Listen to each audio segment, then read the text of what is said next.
Fala Belardo, fala Belarda. Estou de volta aqui depois de cerca de 2 semanas sem aparecer no podcast. O projeto não acabou, Abelardos, deixando bem claro aqui. Estamos estruturando algumas coisas. Provavelmente vou na cidade de alguns atletas, estou com bastante contato. Então tenham paciência que o projeto continua. Hoje sou eu mesmo aqui neste episódio. Vou falar um pouco sobre treinamento com vocês, sobre alguns assuntos que eu anotei aqui no celular, tá? Então continuem acompanhando o projeto. Normalmente ele sai segunda ou terça, os episódios novos. Já tem uma outra gravação provavelmente essa semana, tá? Então fiquem tranquilos que não acabou, que está sendo um projeto bem legal, mostrando a história dos atletas. Quem sabe também num futuro próximo alguns treinadores vão participar. Enfim, quem está gostando desse projeto, deixa o joinha. Sei que hoje não é um convidado especial, sou eu mesmo que tô aqui sempre, né? Mas o conteúdo é bacana. Então já deixa o joinha que isso ajuda demais. Se inscreve no canal que não estiver inscrito, tá? Apertando no botãozinho vermelho aí. Não estou com os produtos hoje aqui porque estava numa correria danada. Mas quem precisa de suplementos de qualidade, que são os suplementos que eu tomo inclusive, são os suplementos da Dobro. Quem me acompanha lá no Instagram, quem me acompanha aqui também no podcast, sabe que eu sempre deixo aqui na mesa e que eu tomo esse suplemento. Principalmente lá o gel de carboidrato, que é muito bom. Não é aquele gelzinho pastoso e ruim, sabe? Tem um pré-treino também da Dobro muito bom. Enfim, qualquer suplemento que você queira tomar da Dobro, que é a marca que eu uso, tem um link aqui na descrição. E embaixo desse link, o link joga você no site. E embaixo tem um cupom de desconto, Corrida Simples o nome, que te dá 10% de desconto em qualquer produto do site, certo? Eles apoiam o canal, patrocinam aqui esse projeto, né, de podcast. Então valorizem e se vocês querem me ajudar, comprem esses produtos que ajudam vocês também e ajudam aqui o canal. Agora vamos lá, vou comentar aqui alguns assuntos dessa forma aqui sozinho, um monólogo. Vamos com calma, né? Para também dar um episódio de pelo menos uns 40 minutos. Senão eu vou falando aqui correndo, já acaba e aí não dá certo, né? Que a ideia é ser um episódio do podcast esse aqui também. Inclusive, de vez em quando posso fazer um assim, eu mesmo falando sobre algum assunto. Dentro dos tópicos aqui que eu anotei, Abelardos, o primeiro que eu quero falar é sobre os atletas das antigas. Porque eu anotei esse tópico aqui 5 minutos antes de começar, porque existe uma comparação muito grande entre, né, os atletas das antigas, certo? O pessoal ali, principalmente do fim dos anos 80, anos 90, começo dos anos 2000. Eu acho que até 2010 era uma safra, um determinado tipo de atletas. Até 2010, 2011 em média, tá? Depois tem uma outra safra que veio ali de 2011, junto com a era da internet, né? Um pouco mais de internet. O mercado foi mudando um pouco também e está tendo uma mudança na geração. E aí, assim, nos últimos anos, o que aconteceu? Nesses últimos, vamos colocar aí 4, 5 anos, o nível de algumas provas caiu um pouco, certo? Então, os tempos que eram feitos nas antigas, eles são inferiores hoje, com exceção de algumas provas. Então, prova de 5.000. Antigamente, muito atleta mesmo, corria ali de 14,30 para baixo, né? 14,20, 14,25, 14,10. Tem atletas aí que vocês acham que eles não eram tão bons em provas curtas, porque eram grandes maratonistas, mas eles eram muito bons em provas curtas. Eu posso citar aí Vanderlei Cordeiro de Lima, Ronaldo da Costa, corria muito bem em prova curta, Eduardo Nascimento, né, o Duzão, que foi um dos melhores na meia maratona da história do Brasil. Todos os atletas antigamente corriam de 14,30 para baixo. Hoje em dia está difícil. Hoje em dia mudou muita coisa e os atletas estão correndo um pouco mais lento. Tem atletas, são 2 atletas, acho, só no Brasil atualmente, que estão correndo na casa de 13 com mais frequência, que é o Altobelli e o Ederson Vilela. Se eu não me engano, o Thiago Rosário acho que correu um 13 também, se eu não me engano. Mas assim, a maioria tá correndo aí 14:30, 14:40, 14:50. Então o nível caiu um pouquinho. Antigamente tinha bastante atleta que corria 13 também. Isso nos 5.000, certo? Aí só continuar o comentário primeiro, antes de falar alguma coisa em cima. 10.000. Antigamente, você pega as provas que tinham no Brasil, você não conseguia ficar nem em top 10, dependendo da prova, se você não corresse pelo menos 29 baixo. Deixa eu só puxar o microfone aqui. O que seria o 29 baixo? 29:20, 29:15, 29:0. Se você corresse ali 30, né, 29:50, 30:40, que são marcas que hoje em dia dão pódio, nas antigas você não ficava nem entre os 20. Então, assim, o nível caiu um pouco. Atualmente, principalmente, né, no masculino aí, com 30 minutos nos 10, você está no pódio de provas grandes que dão dinheiro. Pouca gente está correndo 29. Deixa eu só tomar uma água aqui. Então, isso daí mudou. No feminino, né, comentado feminino também. Antigamente, bastante atleta corria 16 no 5. Até 15, né? Tem atleta com 15. Mas 16, bastante atleta corria. Hoje em dia, uma ou outra corre 16. Acho que tem só acho que é Lucineide o nome dela, que é uma menina que está correndo toda hora 16. Tem a Simone Pontes Ferraz, que correu 15, mas correu porque foi correr na Europa. Eu vou explicar isso aí depois para vocês também. E assim, a maioria tá correndo 17, 18, com 19 minutos você pega pódio em prova que dá dinheiro. Então o nível caiu um pouco também no feminino. Nos 10.000 metros feminino, antigamente bastante atleta corria 34, 33, teve até atleta de 32, e hoje em dia tá bem mais fraco. Hoje em dia é 37, 38, uma ou outra corre 34, só que menos. Uma ou outra corre 35 e a maioria 36 para cima. Isso na pista, tá? Porque na rua tá mais fraco ainda. Na rua, com 40 minutos, você tá no pódio geral numa prova no feminino, né? Meia maratona e maratona muda um pouco, porque aí a gente tá com uma safra muito boa. Na meia maratona tem boas marcas acontecendo nos últimos anos. Teve lá o Jonathan, eu esqueço o nome do outro, e o Wendel, que correram 1 e 2 ano passado na meia de Buenos Aires, né, na meia da Argentina. A gente teve o Danielzinho correndo 1 e 1 na meia do Rio de Janeiro. Antigamente, muitos caras corriam para 1-0 ou 1-1. Posso citar aqui Ronaldo da Costa, se não me falha a memória, tem 1 e 1. Se não me falha, não, isso é uma certeza, né? Ele tem 1 e 1 e uns quebrados. O Eduardo Nascimento, que é um cara que eu até quero trazer no podcast, que mora aqui na minha região, ele correu várias vezes para 1h00, 00 e alguns segundos ali. O Eduardo Nascimento, para vocês terem uma ideia, ele era tão bom antigamente na meia maratona que teve um período que ele foi convidado para ser coelho de várias provas pelo mundo. Ele ficou sendo o pacemaker, né, o coelho mais famoso do mundo por um período, porque ele era bem ritmado e ele tinha uma meia maratona muito boa na época. Então, assim, essas maratonas grandes contratavam ele para puxar a prova. Tanto que ele era um cara também rápido aí no 10, rápido no 5. Ele corria com bigode, né? Acho que até hoje ele tem esse bigode. Ele era bem alto, bem alto, né? Porque ele tá vivo.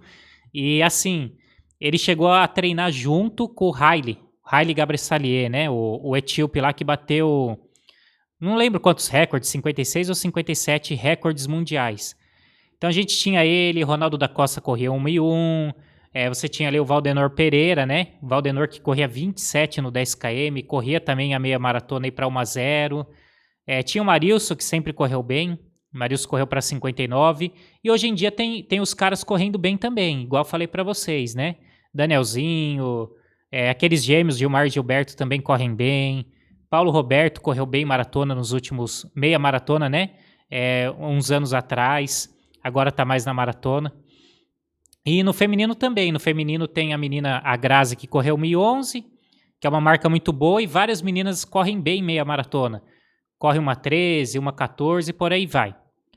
Como último ponto aqui dessa introdução, na maratona a gente vive uma safra excelente, né? Excelente. Tem o Danielzinho, que é o melhor da história de todos os tempos. Óbvio, né? Da história de todos os tempos. Então o Danielzinho aí é um fenômeno. Difícil nascer caras assim. Não é que é difícil nascer. Não aparece toda hora, né? Não aparece toda hora um Danielzinho da vida. Então tem o Danielzinho que corre 2 horas e 4 na maratona. Você tem o Márcio Leão, que correu 2 e 8, marca muito boa. Paulo Roberto, que é um cara regular, sempre corre ali 2 10, 2 9. Jonathan correu 2 10. Teve lá o Justino, que correu 2 12. Então na maratona é uma safra muito boa. Antigamente a gente tinha, obviamente, Luiz Antônio dos Santos, correu várias vezes 2 8. Vanderlei Cordeiro correu também 2 8. Marilson 2 6. Ronaldo da Costa 2 6. Tinha Osmiro, que acho que correu 2 9. Se eu não me engano, o Luiz André. Tinham vários maratonistas muito bons.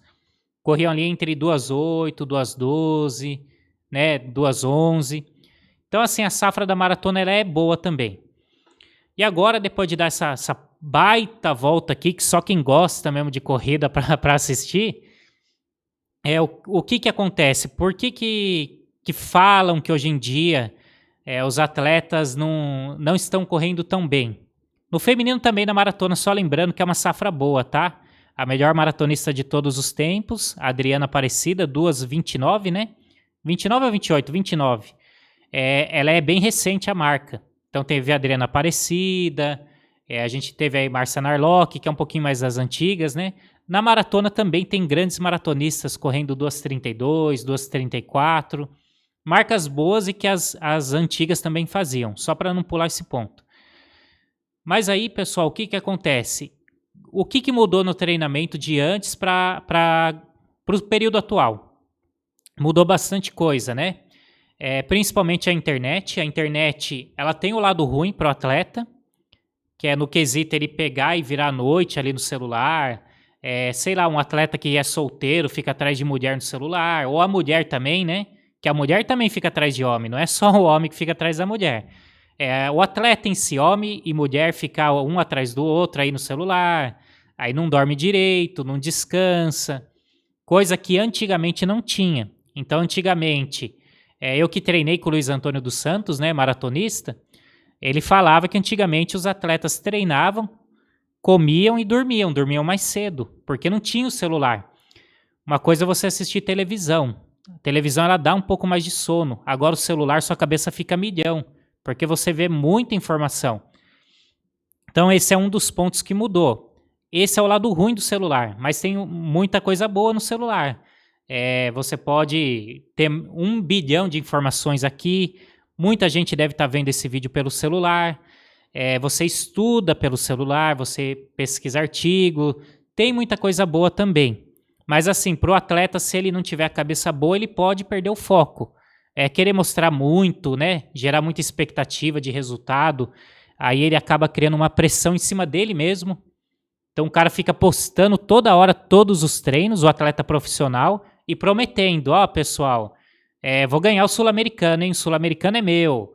Ele cria uma bola de neve ali, e no dia ele mesmo está com pressão em cima dele, e é uma pressão que ele mesmo criou. Então, assim, se o atleta profissional não tiver a cabeça boa, ele se arrebenta com a rede social. Em contrapartida, se ele souber postar algumas coisas, mostrar uma ou outra coisa, mas não ficar prometendo tempo, essas coisas, ele pode conseguir hoje um patrocinador, ele pode ser visto, né? Que é até uma das ideias aqui do podcast. Isso ajuda também. Então, esse é o primeiro ponto aí que deu uma mudada, né? Pera aí, tomar uma água. Aí, o treinamento antigamente e o treinamento atual mudou bastante coisa, certo? Bastante coisa mesmo. Tem alguns pontos que não vão mudar nunca, tá, pessoal? Volume e intensidade você precisa fazer. Isso aí não tem como escapar. Dario, mudou o treinamento totalmente, não precisa mais fazer volume, não precisa fazer intensidade. Isso não existe, tá, pessoal? Você sempre tem que fazer volume, que é correr, somar os quilômetros que você corre na semana para ter o volume semanal e intensidade, né? Tem que fazer treino de tiro, fartlek, treino progressivo, treino com variação de ritmo. Isso nunca vai mudar. O que mudou é que antigamente os atletas, como tinham pouca informação, os atletas e os treinadores principalmente, então era uma linha muito pesada. Tinha atleta que treinava 3 períodos, bem de manhãzinha, na hora do almoço e à tardezinha. Tinha atleta que todo dia rodava forte, porque ele achava que quanto mais forte, mais rápido, melhor, e não é bem assim. Tinha atleta que fazia tiro de manhã e de tarde, e ele fazia porque o treinador estava passando, tá? Então também isso aí a gente sabe que não precisa. Tinha atletas que chegavam muito cansados na prova, porque não faziam polimento, nem sabiam que existia isso, que é você soltar o treinamento, né, quando chega próximo da prova, treinar um pouco menos para chegar com o organismo descansado, porque se treina até muito em cima da prova, você chega com o organismo cansado. Soltar, que eu falo, não é que para de treinar, você diminui a carga, tá? Então seu corpo está sendo estimulado, mas não está cansando, produzindo muita acidose. Então, assim, a quantidade de informações ajudam muito. Hoje em dia, o treinador ele consegue monitorar melhor o atleta também. Então, tem uma mudança na linha de treinamento, né? E tem essa mudança na questão fisiológica. Você faz um exame de laboratório e vê se o atleta está cansado. Acho que chama secar esse exame, se eu não me engano, que é para medir o nível de cansaço, que faz pelo sangue, né? Você faz ali um teste de VO2 máximo em esteira, um teste de suor, que é muito importante para quem corre prova longa, nível profissional, ver quanto você está perdendo de suor, para ver quanto que você vai repor na hidratação durante a prova, quanto você toma de água em cada ponto ali. Então, assim, essa parte fisiológica cresceu bastante. E hoje tem muito atleta que ele usa mais a cabeça, porque ele já sabe o que os caras das antigas fizeram e deu errado. E eles sabem também o que tem que ser feito, o que os caras das antigas faziam e deu certo. É fato que o pessoal das antigas, né, alguns, não estou generalizando, eles eram um pouco mais raçudos, né, era um pessoal aí casca grossa. Hoje em dia continua tendo um pessoal casca grossa, mas tem muito atleta que ele é muito Nutella, ele não gosta de treinar. Né, ele tem o talento, ele tem a genética, ele sabe que ele é bom, aí ele começa a ganhar tudo na categoria ali juvenil, sub-23. Quando chega na categoria adulta, que ele iguala com um monte de gente, porque ele dominava a categoria ali menor, né? Menor ali juvenil, sub-23, que é até 23 anos, sub-20. Quando chega no adulto e iguala, e ele já não é mais um destaque, ele some. Porque aí no adulto, se ele não treinar certo, o talento dele não vai segurar. Então, assim, muito atleta fica pelo caminho, e aí você pode até ver no ranking da CBAT, o cara é muito bom nas categorias de base, e no adulto ele não corre nada. Aí, ele acaba parando na fase adulta, ou ele não é aquele atleta que a gente esperava que ele fosse. Né? Por quê? Porque ele não tem um pouco daquela raça, aquele... Acho que é brio a palavra que fala, né? Que os atletas das antigas tinham, que é aquela gana de querer vencer, aquela gana de querer chegar num Sul-Americano, querer chegar numa Olimpíada. Os atletas das antigas, para vocês terem uma noção, eram tão focados que não tinha o relógio de GPS. Esse aqui nem é de GPS, né? Mas não tinha relógio de GPS. Então o que eles faziam? Eles mediam com carro ou com moto o percurso que eles iam correr e fazer o risco no chão. Pintava, no caso, a rua, né? Pô, vou montar um percurso de 20 quilômetros.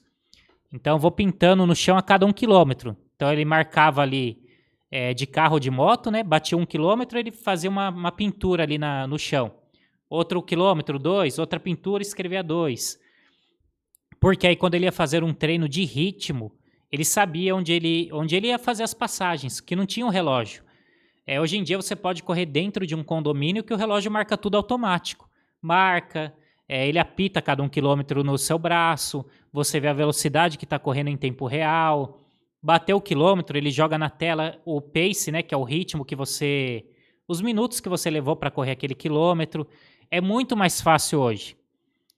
Tem atletas que eram tão focados também nessa época, nas antigas, igual o Luiz Antônio, que é um dos caras aí um dos maiores da história, né? Bicampeão da Maratona de Chicago. Infelizmente já faleceu muito novo. O Luiz Antônio ele mesmo conta, né?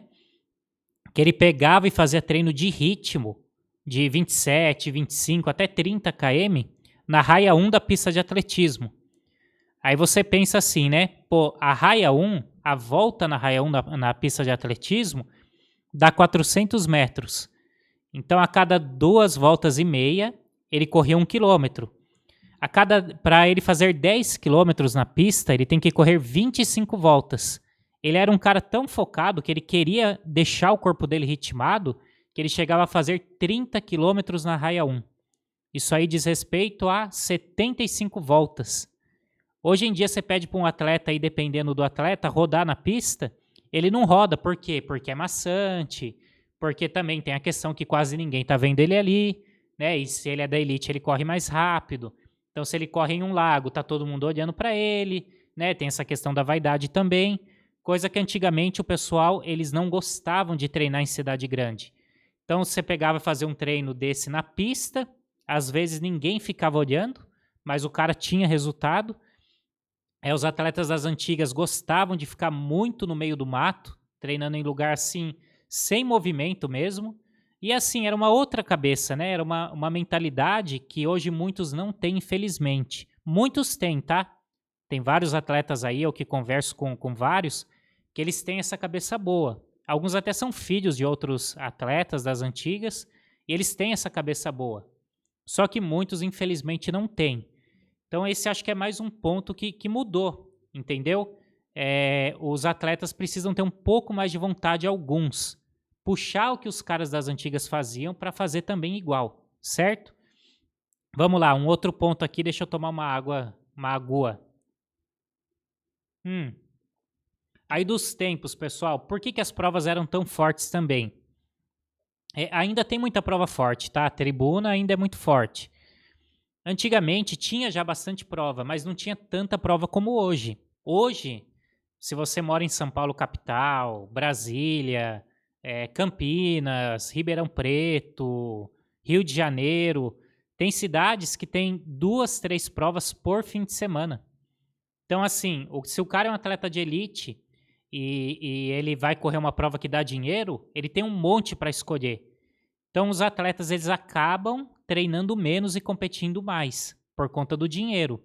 Antigamente tinha menos provas, as organizadoras não eram empresas tão grandes como hoje, então tinha menos prova. O que acontecia?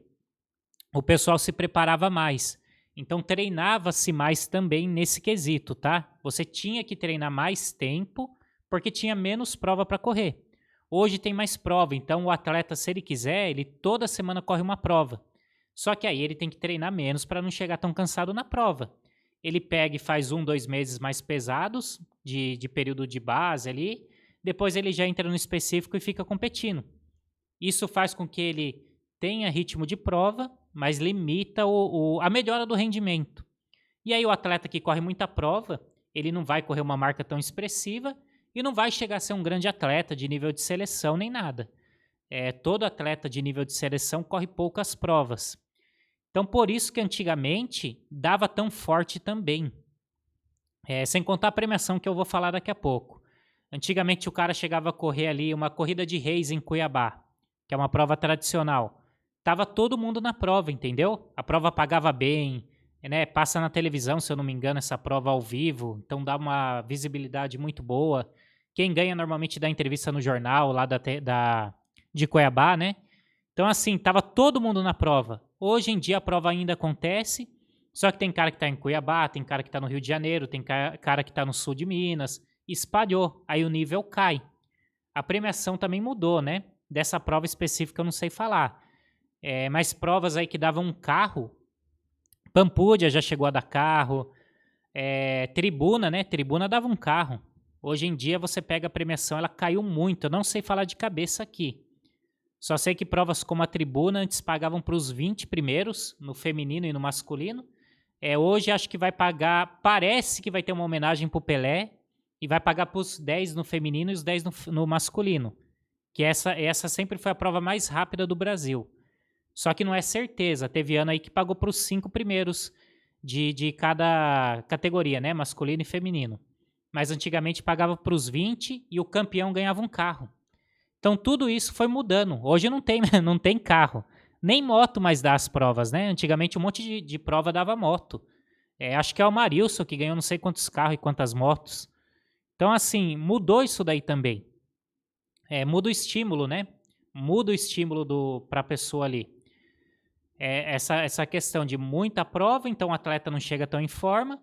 E antigamente era essa burdoada. Antigamente você pega aí vídeo da meia do Rio, Maratona de São Paulo, tava todo mundo na prova. Hoje ninguém quer correr Maratona de São Paulo.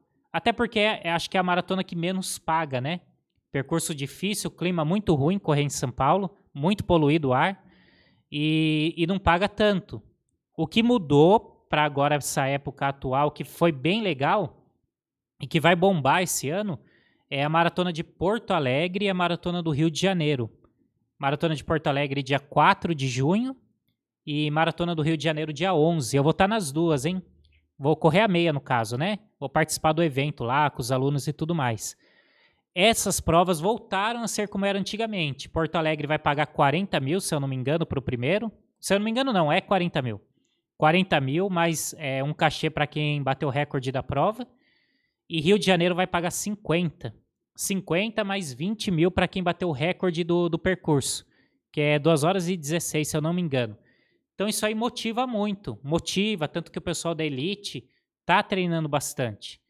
Então, assim, pessoal, essas questões mudam muito, tá? Então, não é que a geração de agora é ruim.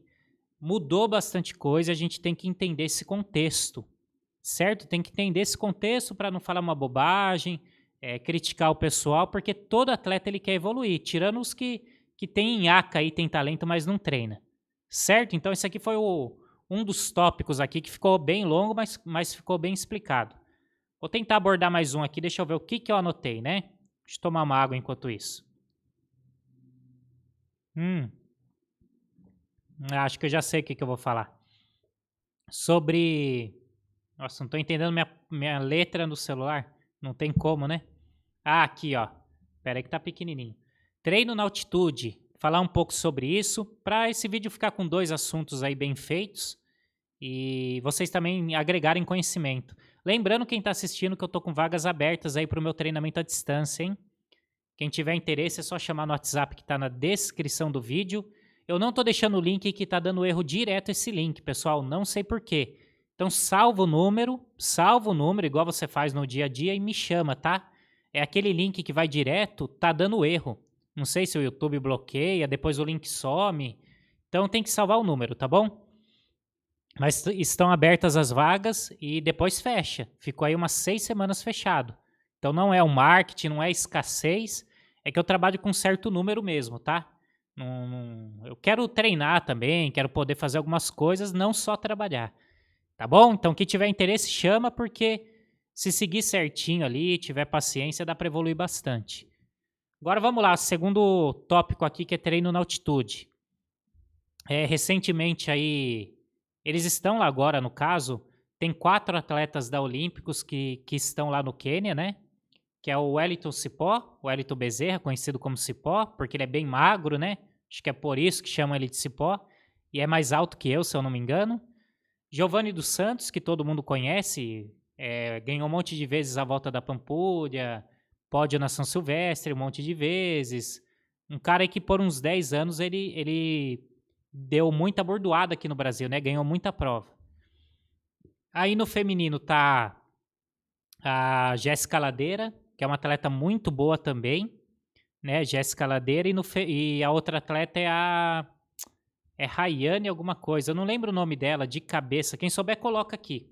Acho que é Rayane, não lembro, não é Rayane Vasconcelos, é um nome assim, me desculpa até que eu não lembro de cabeça que o nome dela, se ela ver o vídeo aí, pode comentar, tá bom? Não é por mal, eu tô acompanhando até os 4 aí. E aí, pessoal, eles estão lá no Quênia, né, treinando na altitude. Para quem não sabe, uma das vantagens dos quenianos, além de nascer correndo, ter genética, ter um físico propício para a corrida, uma alimentação que favorece eles serem magros, porque é uma cultura muito pobre, então não se come coisa industrializada, né? Você não come nem muita carne vermelha, essas coisas. Tudo lá é perfeito para a pessoa correr no Quênia. E aliado a isso, né, além de ser o esporte nacional, tem a questão da altitude. Então lá em Iten, onde o pessoal fica, um dos locais lá, você chega ali a 2.500 até 3.000 de altitude, dependendo do local. Mas em média 2.400, 2.500. Aí você tem também outros lugares com altitude muito famosos, que é Paipa, na Colômbia, lugar muito bom para treinar. Todo atleta gosta, né? Porque a estrutura de Paipa é muito boa e é mais barato do que para o Quênia, né? Apesar de ainda ser um pouco caro.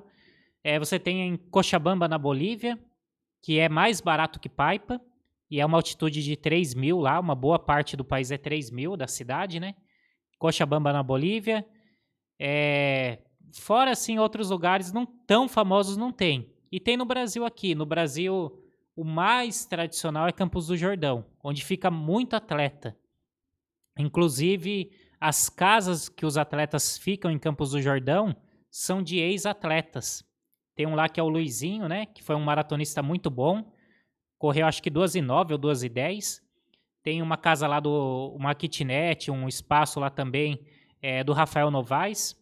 Então, assim, Campos do Jordão, o ano inteiro tem atleta lá. No meio do mato, eles ficam pro meio do mato lá, não fica na pracinha ali, né? Os caras vão focados. E Campos do Jordão acho que dá 1.500, 1.600 de altitude. E tem ponto lá que chega a 2.000, que acho que é o pico do Itapeva, acho que chama, um negócio assim. Aí o que acontece, pessoal?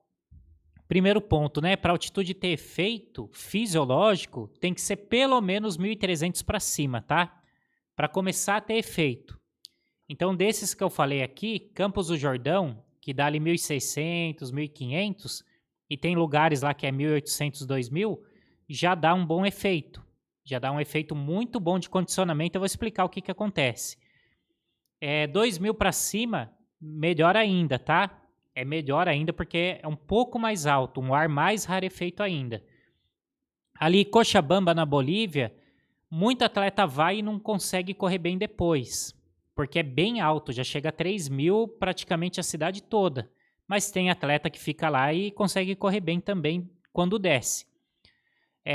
E o Quênia é 2.500, né? O Quênia ali 2.500, 2.500 a 3.000. E Paipa, eu acho que Paipa é o melhor lugar de todos, tá? Junto com o Quênia, mas o Quênia é que muda alguns pontos lá, que eu vou explicar também. Mas Paipa, assim, tem percurso bom. O clima de altitude sempre é bom, que é sempre um clima ameno, por ser alto. Então, Paipa é um lugar excelente ali na Colômbia, né? Bogotá. É Bogotá que fala, né? Mas aí por que os atletas sobem para altitude? Só vou tomar mais uma água aqui e já explico. Ó, quando você treina aqui embaixo, onde a gente mora, quem mora em praia é até mais baixo ainda, que praia é no nível do mar mesmo, né? A gente fala 2.000 é 2.000 metros acima do nível do mar. Aqui em Bragança eu não lembro quanto que se é 800 ou 700. Mas quando você treina assim, até 1.200, 1.300, não tem mudança nenhuma, tá? De ganho em si, assim, grande. Então, quando você treina aqui, sobra oxigênio. Principalmente cidade de praia, tá? Tem muito oxigênio para você respirar. Então, assim, o seu corpo, ele produz de forma natural. Ele não sofre tanto quando você está treinando ali, está correndo, para produzir o oxigênio, isso aí transformar em energia e tudo mais, né? Isso é questão de glóbulos vermelhos e tal. Eles aumentam com o treinamento a sua hemoglobina, que é o que faz você correr, né? Hemoglobina alta, hematócrito alto. Hemoglobina, se ela der 15, o hematócrito vai dar 3 vezes o número da hemoglobina. Então, hemoglobina 15, hematócrito 45, certo? Isso aí você faz um exame de sangue, que se chama hemograma completo, e vê o número da sua hemoglobina. Basicamente, explicar da forma mais simples possível, você vai para altitude, porque o ar é rarefeito, o ar sendo mais rarefeito, o seu organismo sofre nessa questão do oxigênio. Então, ele aumenta muito o seu número de glóbulos vermelhos, basicamente falando. Aumenta outras coisas, mas Não é aula de fisiologia aqui também, né? Senão fica muito complexo. Basicamente, a sua hemoglobina, os seus glóbulos vermelhos, eles vão aumentar na altitude. Então, o seu corpo ele está sofrendo, principalmente na primeira semana ali de adaptação. Parece que não vem ar, ele está sofrendo muito. Nesse sofrimento, ele aumenta tudo essa questão da hemoglobina, ele vai aumentando. E aí, tendo uma hemoglobina mais alta, é como se você corresse e cansasse menos. Então, você está correndo ali uma prova longa e a sua hemoglobina está alta vindo da altitude, você cansa menos mesmo, porque está com um número maior de hemoglobina e de hematócrito, né? Aumenta tudo ali no seu organismo. Então, você utiliza melhor esse oxigênio. Só para vocês terem uma noção, vou dar um exemplo aqui. Se o atleta tem 15,5 de hemoglobina treinando aqui embaixo, 40 dias que ele fique na altitude, ele pode voltar de lá com uma hemoglobina de 17 até 18, se for um atleta que responde bem à altitude. Então, se ele tinha 15, ele desceu com 18, isso aí ele está com muito mais hemoglobina, muito mais glóbulos vermelhos, muito mais resistente. Aí, claro, ele vai treinar velocidade e tudo mais, só que ele está com uma resistência geral muito boa. Se ele correr mais rápido, né, ele vai ajustar a velocidade ali e tal, essa velocidade, pera, até bati no microfone, essa velocidade casada com a resistência, ele vai ter uma resistência de velocidade prolongada. E esse é o segredo. Esse é o segredo, tá? É todo o resultado de um grande atleta a nível mundial de provas longas vem da altitude. É muito difícil um atleta treinar no nível do mar e ter bons resultados. Tem exceções? Claro que tem exceções. Mas assim, uma preparação feita na altitude, ela é tiro e queda.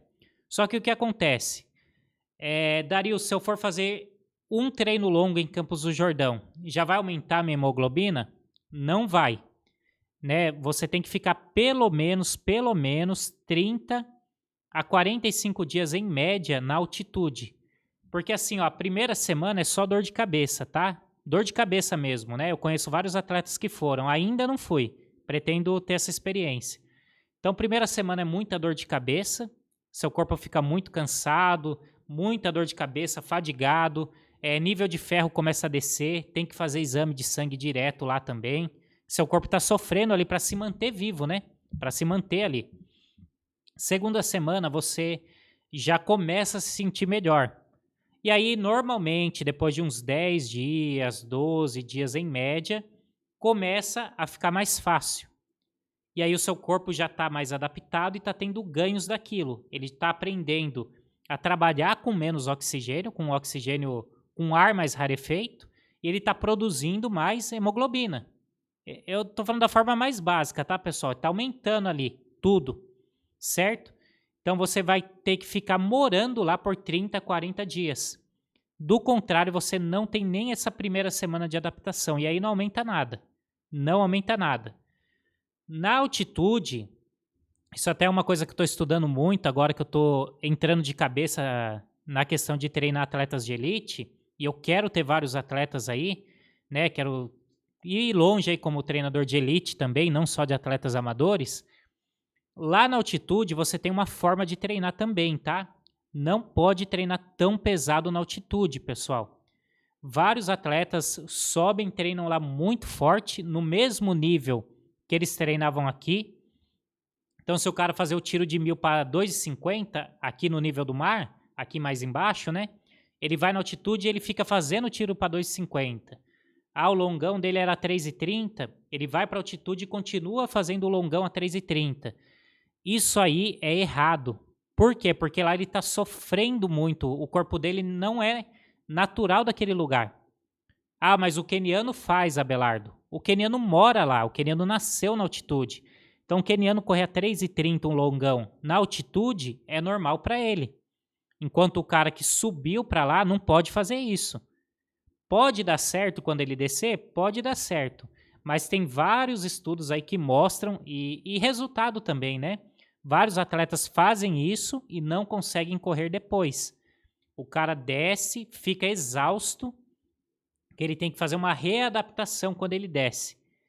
Então, tem duas formas de você fazer um resultado. Fez lá 40 dias de altitude, certo? Deixa eu tomar mais uma aguinha aqui. Ó, ele fez lá 40 dias de altitude. Ele vai descer. Ele desce e já corre uma prova?